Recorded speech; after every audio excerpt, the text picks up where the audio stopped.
Okay நண்பா, so நம்ம இப்போ ஆர்பிட்டர் தான் ஓட்டி பார்க்க போகிறோம். ஓகே, எப்பயும் போல் இந்த ஸ்டார்ட் பட்டன் எல்லாமே அந்த பெட்ரோல் ஸ்கூட்டரில் என்ன ஒரு மாடியூல் டிசைன் கொடுத்துருக்காங்களோ அதே மாதிரி தான் வந்து பார்த்திங்கன்னா இதுலேயுமே வந்து பண்ணியிருக்காங்க. கொஞ்சம் நல்லாயிருக்கு. இந்த வண்டிக்கும் நீங்கள் இதுக்கு முன்னாடி பார்த்த ஐக்யூபுக்கும் என்ன வித்தியாசம் அப்படின்னு பார்த்தீங்கன்னா, ஐக்யூப் உங்களுக்கு ஒரு பெட்ரோல் ஸ்கூட்டர் ஒரு டோனில் இருக்கும். பட் இது வந்து பார்த்திங்கன்னா ஒரு எலக்ட்ரிக் ஸ்கூட்டரோட டோன்லேயே தான் இருக்கும். உங்களுக்கு பேட்ரி கெப்பாசிட்டியில் இப்போதைக்கு வந்து பார்த்திங்கன்னா பெரிய வித்தியாசங்கள் எதுவுமே கிடையாதுங்க. ஒரு 3.5 கிலோவாட் பேட்ரி ஹவர் வந்து கொடுத்துருக்காங்க. அண்ட் ரீஜன் வந்து வருது, எப்பயும் போல் ரீஜன் இருக்குது. டிஸ்க் பிரேக் ஆப்ஷன்ஸ் வந்து இந்த வண்டியில் கிடையாது. இப்போதைக்கு ட்ரம் பிரேக் அது மட்டும் தான் நீங்கள் எடுக்க முடியும். கொஞ்சம் பெரிய வீல் சைஸ், ஒரு ஸ்கொயரான பாடி ஸ்ட்ரக்சருங்கிற மாதிரி ஒரு எலக்ட்ரிக்கில் ஒரு டிஃப்ரெண்ட்டான ஒரு பாடி ஸ்டைலிங் கொண்ட ஒரு வண்டினே சொல்லலாம்.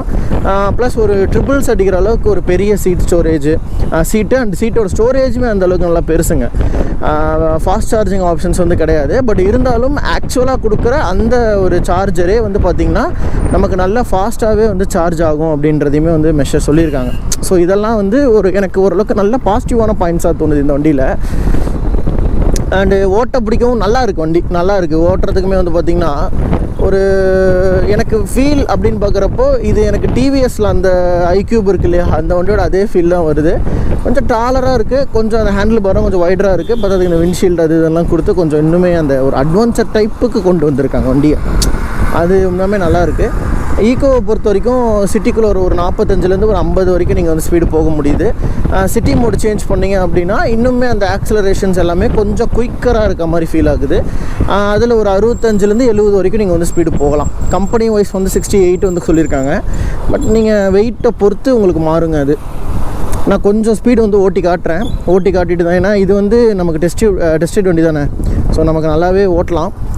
டிஸ்டன்ஸ் டு எம்டிங்கிற ஒரு ஆப்ஷன்ஸ் வந்து பார்த்திங்கன்னா ஆக்சுவலாக பெட்ரோல் வண்டிகளுக்கு கொடுப்பாங்க இல்லையா, அதே மாதிரி இந்த சார்ஜிங் வண்டிக்கும் ரேஞ்சுன்னு நம்ம சொல்லுவோம், அது டிடிஇங்கிற மாதிரி மெஷர் பண்ணி கொடுத்துருக்காங்க. 53%க்கு 61 கிலோமீட்டர் போகுங்கிற மாதிரி காட்டுது.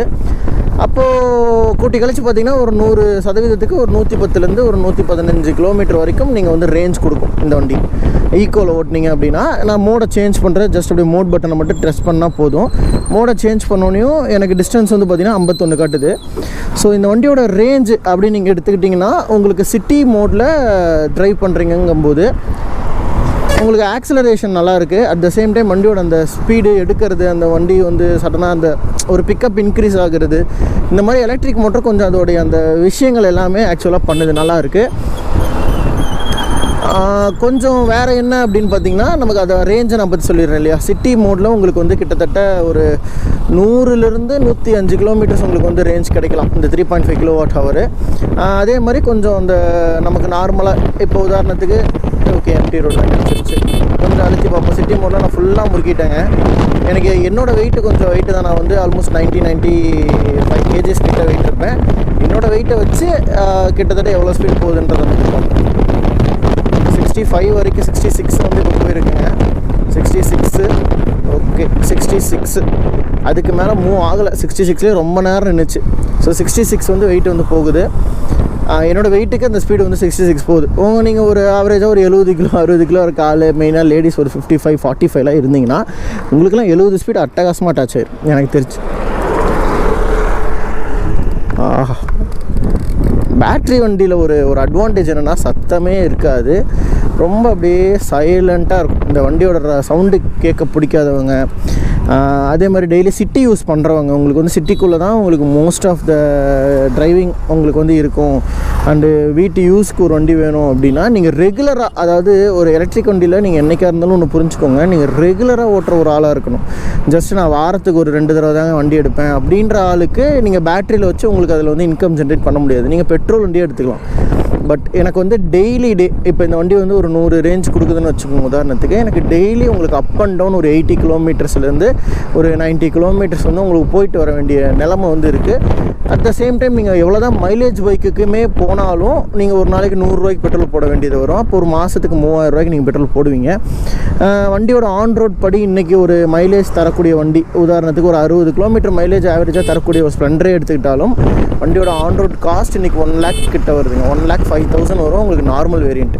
ஸோ 1,05,000க்கு நீங்கள் ஒரு வண்டி வாங்கி அதுலேருந்து சர்வீஸ் காஸ்ட் எல்லாத்தையும் நீங்கள் கொண்டு வரணுமா, இல்லை வந்து அதே 1,05,000க்கு ஒரு எலக்ட்ரிக் வண்டி வாங்கி வீட்டில் கரண்ட் வந்து இது வந்து வந்து இப்போது 3.5 கிலோவாட்னா ஒன்ஸ் ஒரு சார்ஜுக்கு வந்து 3.5 யூனிட் தாங்க பிடிக்கும்.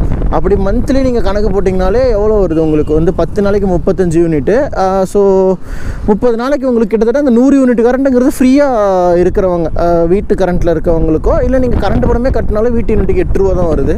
ஸோ இந்த மாதிரி கால்குலேட் பண்ணி உங்களுக்கு இந்த வண்டி வந்து ஓகே அப்படின்னா நீங்கள் இந்த மாதிரியான ஒரு லோ ப்ரைஸில் இருக்கக்கூடிய எலக்ட்ரிக் வாகனங்களை சூஸ் பண்ணலாம். அது இந்த வண்டின்னு இல்லை, ஒரு நல்ல ரேஞ்ச் கொடுக்கக்கூடிய எந்த வாகனமாக இருந்தாலும் சரி. சிட்டியில் மோஸ்ட்லி உங்களால் ஸ்பீடாக போக முடியாது. ஸோ நீங்கள் என்ன பண்ணலாம், உடனே ஒரு 50-60 வரைக்கும் அந்த வண்டி போகுது. 50க்குள்ளே ஓட்டினா மோஸ்ட் ஆஃப் த எலக்ட்ரிக் வண்டிகள் எல்லாமே 120 above மைலேஜ் கொடுக்கக்கூடிய வண்டி இருக்குது அந்த 1 lakh செக்மெண்ட்டில் பார்த்தீங்கன்னா. அப்படி இருக்கிற ஒரு செக்மெண்ட்டில் ப்ளேஸ் பண்ணது தான் இந்த ஆர்பிட்டர் ஐக்யூப் இது எல்லாமே வந்து பார்த்திங்கன்னா அந்த செக்மெண்ட்டுக்குள்ளே தான் வருது. சரிங்களா? ஸோ இதுதான் வந்து ஒரு எலக்ட்ரிக் வண்டியை பற்றின என்னோட ஒரு புரிதல். ஓகேங்களா? நீங்கள் வந்து ஒரு வண்டி எடுக்கிறீங்கன்னா அந்த வண்டியை நீங்கள் ஓட்டணும். எலக்ட்ரிக் வண்டியில் ஓட்டம் நிறையா இருக்கணும். ஓட்டம் நிறையா இருந்துச்சுன்னா உங்களுக்கு லாபம் இருக்குது. நீங்கள் ஓட்டம் கம்மி பெட்ரோல் வண்டி ஓட்டுற மாதிரி நீங்கள் வாரத்துக்கு 2 வாட்டி தான் ஓட்டுவீங்கன்ற மாதிரி இருந்துச்சுன்னா உங்களுக்கு இந்த வாகனங்கள் வந்து பார்த்திங்கன்னா பொருந்தாது. அதுதான் என்னோட ஒரு கருத்துங்க. சரிங்களா? இது உங்களுக்கு புரிஞ்சிருக்கும்னு நம்புகிறேன். இந்த வாகனம் எடுக்கிறவங்களுக்கு இதோட ஆன்ரோட் விலை எவ்வளோன்னு பார்த்தீங்கன்னா 1,10,000 ரூபா அந்த செக்மெண்ட்டில் தான் ப்ளேஸ் பண்ணியிருக்காங்க. டிவிஎஸ் ஐக்யூபும் இந்த ரேட்டுக்கு தான் வரும். ஓலா S1 Pro இந்த நீங்கள் இந்த ஜென்ரல் ஏத்தர் மட்டும் இதில் வராது. மற்றபடி செட்டாக்கில் ஒரு பேஸ் வேரியண்ட் எடுத்திங்கன்னா அதுக்கு இந்த ப்ரைஸ் இருக்குது. 1,20,000க்குள்ளேயே நிறையா வேரியன்ட்ஸ் இருக்குது. அதில் ஒன் ஆஃப் த பெஸ்ட்டு எனக்கு டிஸ்க்கு தேவையில்ல. நீங்கள் ஊருக்குள்ளார ஒரு அப்ரைட்டான மெயினாக ஹைட்டுங்க 6 அடி 5.25 அடிக்கு மேலே இருக்கவங்களுக்கெல்லாம் இந்த வண்டி ஒரு செம்ம ஒரு எலக்ட்ரிக் ஸ்கூட்ரு. என்னோடய ஹைட்டு ஆல்மோஸ்ட் நானே 5.25 அடி இருப்பேன் நினைக்கிறேன். 2 இன்ச் கம்மி 6 ஃபீட்டுக்கு. அப்படி பார்க்கும்போது எனக்கு காலில் நல்ல கேப் இருக்குது. நான் பின்னாடி தள்ளி உட்காந்தோன்னா சூப்பராக இருக்குது இடம். இதெல்லாம் வந்து ஒரு கமர்ஷியல் இப்போ நீங்கள் ஐக்யூபில் எடுத்தீங்க நார்மல் ஒரு எலக்ட்ரிக்கல் ஸ்கூட்டர் அப்படின்னாலே அதில் மிஸ் ஆகக்கூடிய விஷயங்கள். சீட்டை நீங்கள் காம்ப்ரமைஸ் பண்ணாமல் பின்னாடி தள்ளி உட்காராமல் நார்மலாக நீங்கள் உட்காந்து ஓட்டுற பொசிஷனுக்கே இந்த வண்டியில் நல்லா உட்காந்தாலும் முட்டி இடிக்கல. அது ஒரு பெரிய அட்வான்டேஜ். மிரர்ஸ்லாம் அப்படியே கண்ணாடி மாதிரி இது கார் கண்ணாடி மாதிரி கொடுத்துருக்காங்க. தாரில் ஒரு கட்டமாக கண்ணாடி அந்த மாதிரி கொடுத்துருக்காங்க. சூப்பராக இருக்குது. அந்த ஒரு விதம் எனக்கெல்லாம் நல்லா பிடிச்சிருக்கு. பிக்கப்பும் சூப்பராக இருக்குது. இது வந்து hub motor type. So hub motor டைப்புங்கிறனாலே அதோட இன்னுமே அதோட எஃபிஷியன்சி சூப்பராக இருக்குது. ஸோ ஓரமாக போய் நிறுத்தி நான் உங்களுக்கு வந்து இன்னுமே அந்த வண்டியை பற்றின கொஞ்சம் டீட்டெயில்டான விஷயங்கள்லாம் சொல்கிறேன். சும்மா அவுட்லுக் மட்டும் பார்த்துடலாம். ஏன்னா நீங்கள் ரிவ்யூ வீடியோலே பார்த்துருப்பீங்க. இருந்தாலும் என்ன இருக்குது அப்படிங்கிறத நான் காமிச்சிட்றேன்.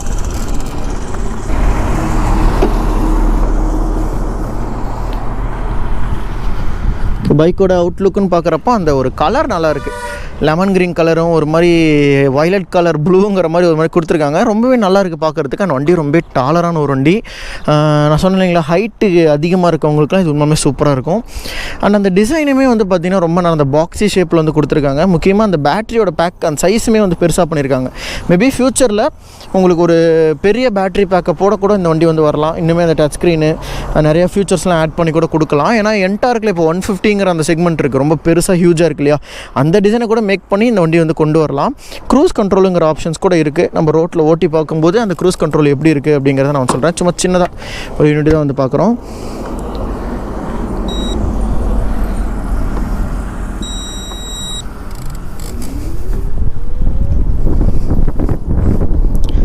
ஸோ வண்டியோட அந்த ஃபியூச்சர்ஸ்ன்னு பார்க்குறப்ப பெரிய எலக்ட்ரிக் ஃபியூச்சர்னு இந்த வண்டியில் இல்லை. ஏன்னா ஸ்டாண்டர்டுங்கிறதுனால ஈவன் கலரு ஒரு எல்சிடி பேனல் தான் வந்து கொடுத்துருக்காங்க. ரொம்பவே ஒரு எக்கனாமிக்கலாக இருக்குது.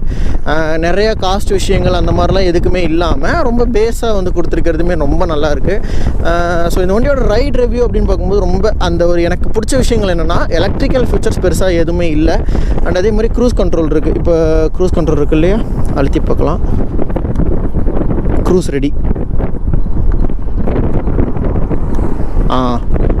30ல் நான் க்ரூஸ் வந்து லாக் பண்ணிட்டேன். ஆக்சுவலாக ஃபஸ்ட்டு நீங்கள் ப்ரெஸ் பண்ணும்போது உங்களுக்கு வந்து பார்த்திங்கன்னா லைட்டாக அந்த க்ரூஸ் அப்படிங்கிற ஒரு விஷயத்தை வந்து எடுத்துக்குது. அதுக்கப்புறமேட்டு இந்த வண்டி வந்து பார்த்திங்கன்னா செகண்ட் டச் பண்ணும்போது உங்களுக்கு அந்த க்ரூஸ் கண்ட்ரோல் ஆன் ஆகிடுது.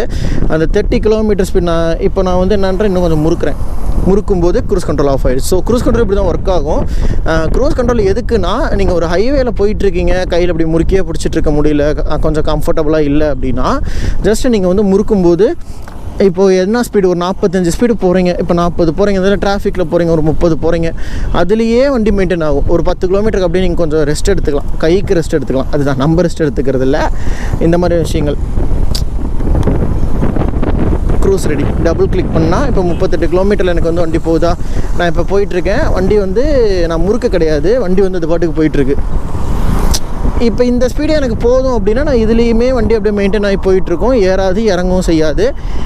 நான் பிரேக் அடிக்கிறேன் அப்படின்னா உங்களுக்கு ஆட்டோமேட்டிக்காக வந்து என்ன ஆகும்னா க்ரூஸ் கண்ட்ரோல் கட் ஆகிடும். இல்லை ஆக்சிலரேட்டர் முறுக்குறேன் அப்படின்னாலும் எனக்கு கட் ஆகிடும்.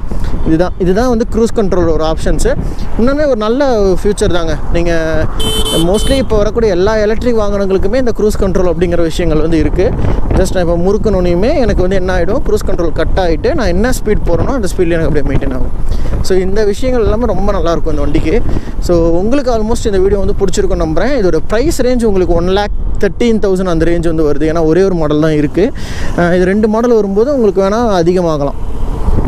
இது கம்மிங்கிறதுனால உங்களுக்கு அதாவது பேட்டரி பேக் வந்து 3.5 kWh தானே. ஸோ அதனால் உங்களுக்கு இந்த கம்மியான ஒரு ரேஞ்ச் தான் வந்து கிடைக்கிற மாதிரி வந்து கொடுத்துருக்காங்க.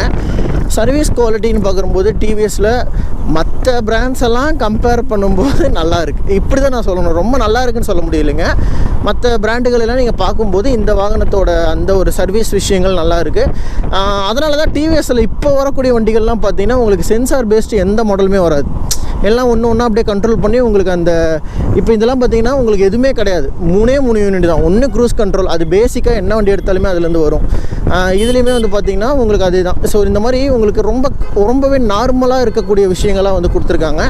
அதெல்லாம் ரொம்ப நல்லாயிருக்கு. இப்போ இந்த மாதிரி ஓவர் டேக் பண்ணணுன்னா டக்குன்னு சிட்டி மோடுக்கு நான் வந்து வண்டியை மாற்றி ஒரு ஜம்ப் எடுத்துகிட்டு திரும்ப நான் நார்மல் மோடுக்கு ஷிஃப்ட் ஆகிக்கலாம். அதுதான் ஒரு அட்வான்டேஜ் நமக்கு வந்துட்டு ஈகோ மோடில் எல்லாத்துலேயுமே. ரொம்ப நல்லாயிருக்கு. உண்மையாலுமே அந்த ஓட்டுற ஃபியூச்சர்ஸ் அது எல்லாமே ரொம்பவே நல்லாயிருக்கு. ஸோ உங்களுக்கு இந்த வீடியோ பிடிச்சிருக்கும் நம்புறேன். நான் பயனுள்ள நிறைய தகவல்கள் வந்து கொடுத்துருக்கேன் அப்படிங்கிறதுமே நான் வந்து சொல்கிறேன். உங்களுக்கு ஏதாவது இந்த வண்டியை பற்றின டவுட் இருந்துச்சுன்னா கமெண்ட் பண்ணுங்கள். ஸோ அது எனக்கு தெரியல அப்படின்னாலும் நான் அதை தெரிஞ்சுட்டு உங்களுக்கு ரிப்ளை பண்ணுறேன். சரிங்களா? உங்களுக்கு இந்த வீடியோஸ் பிடிச்சிருக்கும் நம்புறேன். அண்ட் இது வரைக்கும் நம்ம சேனலில் சப்ஸ்கிரைப் பண்ணாமல் நீங்கள் பார்த்துட்ருக்கீங்க அப்படின்னா நம்ம சேனலுக்கு சப்ஸ்கிரைப் பண்ணிட்டு வீடியோ பாருங்கள். ஏன்னா அப்போ தான் இந்த மாதிரி இன்னுமே நிறைய வண்டிகள் எடுக்கிறதுக்கு எனக்கு ஒரு மோட்டிவேஷனாக இருக்கும். ஸோ உங்களுக்கு இந்த வீடியோ வந்து பிடிச்சிருக்கு நம்புறேன். அண்ட் இதே மாதிரி இன்னொரு சூப்பரான ஒரு நல்ல அட்டகாசமான வண்டியோட உங்களை இன்னொரு வீடியோ நான் வந்து சந்திக்கிறேன். ஸோ தேங்க்ஸ் ஃபார் வாட்சிங் நண்பா. Take care and by.